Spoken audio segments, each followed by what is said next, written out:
Perselingkuhan yang cukup unik, yaitu ketika melibatkan emosional. Nah, di saat ini banyak banget kalau kita lihat yang memang perselingkuhannya mengarah kepada perceraian. Jadi istri atau suami ditinggalkan karena memang ada suatu emosi yang cukup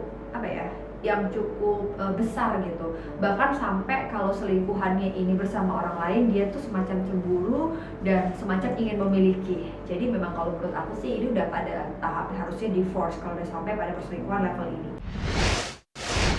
Assalamualaikum teman-teman, ketemu lagi di Analisa Channel dan thank you banget ya yang udah subscribe, yang belum subscribe ayo dong subscribe biar teman-teman di sini makin kasih semangat ke tim Analisa Channel buat bikin konten-konten positif lainnya. Nah, kalau kamu suka sama konten-konten ini boleh juga di-share sebanyak-banyaknya karena aku seneng banget setiap ngebaca DM Instagram, terus komen-komen di YouTube juga walaupun maaf ya belum balas satu-satu, tapi semuanya itu berarti banget buat kita.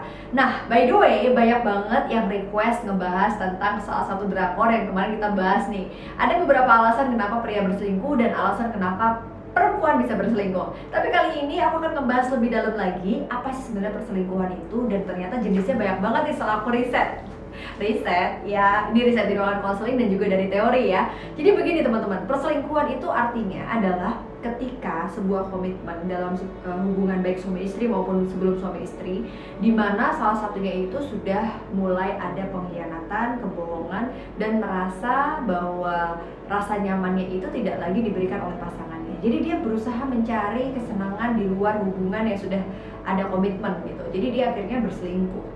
Nah, ternyata perselingkuhan ini kalau kata seorang psikolog dari Amerika, di mana Dorothy Tennant ini menyampaikan perempuan atau laki-laki yang berselingkuh itu ada semacam kayak dorongan psikologis yang ngebikin dia itu cuma pengen dalam waktu satu malam doang. Jadi ini one night stand.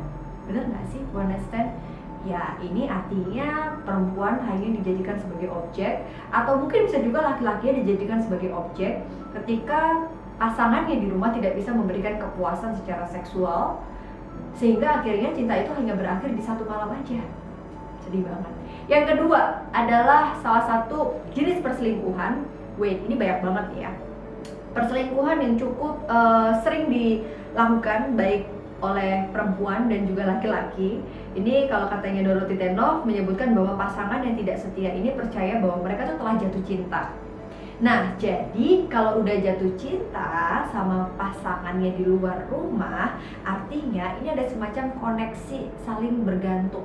Jadi kayak semacam nggak bisa putus juga dari pasangannya, karena dia merasakan seolah-olah nih ya, di rumah itu kaca pembesar. Jadi si istri atau suami itu yang menyoroti kekurangan dia di rumah, lalu ketika di luar rumah artinya pasangannya atau selingkuhannya itu seperti kaca rias yang seolah melihatnya itu dengan indah dan cantik, ganteng. Jadi akhirnya ada semacam kepuasan ketika bersama dengan orang lain. Jadi ini memang beneran jatuh cinta. Nah, jadi rasa-rasa yang di rumah itu jadi hilang. Oke, kemudian di sini juga ada keyakinan dari si pelaku atau yang selingkuh itu bahwa mereka itu benar-benar punya satu ikatan emosi yang nggak mau pisah sama selingkuhannya, sampai akhirnya juga mau meninggalkan pasangannya yang di rumah. Ini sedih banget sih kalau di level ini. Menurut aku sih ya cerai aja daripada fisiknya ada di rumah tapi jatuh cinta dengan orang lain.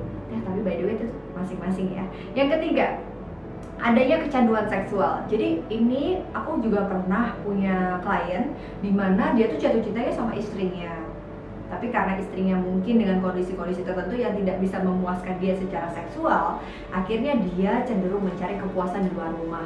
Nah, sampai ini ada beberapa kondisi, mohon maaf, hypersex misalnya, atau misalnya ada kelainan-kelainan yang terkait sama perilaku seksual, atau mungkin hubungan seksual yang tidak imbang lagi dengan pasangannya di rumah, sampai akhirnya dia melakukan hubungan seks di luar rumah, dan ini seperti addict gitu. Jadi ini nggak harus dengan satu orang yang sama, dengan banyak orang pun juga bisa, karena yang dicari bukan orangnya tapi seksnya. Oke, berikutnya adalah yang keempat, yaitu menginginkan pernikahan dan perselingkuhan. Nih kalau nonton drama Korea yang The World of Married Couple, tahu kan ketika si Sun Woo memutuskan untuk bercerai, tapi sebenarnya si Tae-oh ini tuh pengen Tae-oh itu tuh kayak emang beneran mereka tuh gimana ya, saling mencintai demi anak, karena anaknya udah beranjak dewasa. ya, anaknya Theo sama Sulwhali udah beranjak gede. Terus si Theo ini merasa punya kebahagiaan ketika dia bersama Dakyung. Nah, dia merasa apakah jatuh cinta ini adalah kejahatan? Karena menurut Theo sendiri, dia itu sebenarnya juga cinta sama istrinya, tapi juga nggak pengen pisah sama si Dakyung. Nah, ini ada juga perselingkuhan yang sejenis ini. Sampai akhirnya, kalau kita lihat, Sunwoo akhirnya memutuskan untuk bercerai, ini ya.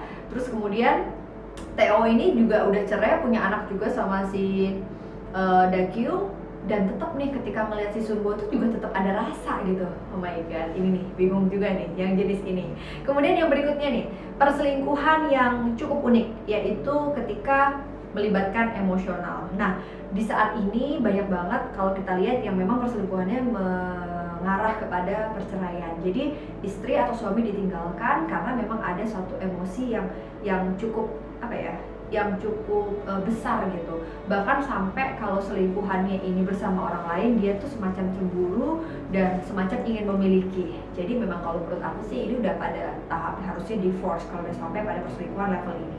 Nah, yang berikutnya adalah kecanduan cinta. Ini tuh agak unik teman-teman. Biasanya terjadinya sih umumnya pada wanita, walaupun pria juga mengalami hal yang serupa dan itu ada. Jadi mereka itu jatuh cintanya tuh pada prosesnya, pada proses jatuh cintanya, dan mungkin nggak mengarah pada komitmen.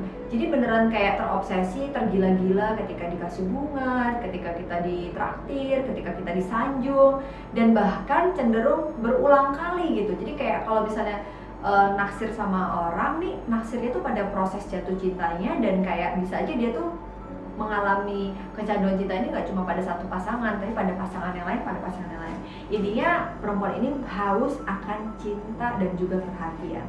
Oke, itu tadi 6 jenis perselingkuhan. Kira-kira teman-teman pernah nggak ada di posisi itu?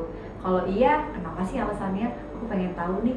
Kalau kamu punya alasan dan juga pernah pada pengalaman yang sama, tulis aja komen di bawah ini. Kalau teman-teman merasa tidak nyaman ketika akun kamu terbaca di YouTube channel ini, silahkan bilang aja, sebut saja dia mawar, atau mungkin punya pengalaman teman yang lain, atau pakai akun-akun yang palsu juga boleh ya. Silahkan kamu kasih komen di bawah ini, karena aku penasaran banget kenapa sih orang itu melakukan perselingkuhan. Karena menurut aku, kalau udah menikah ya, aku pribadi tuh kayak ngerasa ya itu komitmen yang harus kita jaga seumur hidup dalam pernikahan kita. Tapi masing-masing punya pilihan, dan aku percaya banget bahwa pilihan itu ya harus bisa kita pertanggungjawabkan. Yuk, bagi video ini kalau emang penting buat kamu bagiin ke banyak orang. Thank you udah nonton Alsa Channel, sampai jumpa. Assalamualaikum.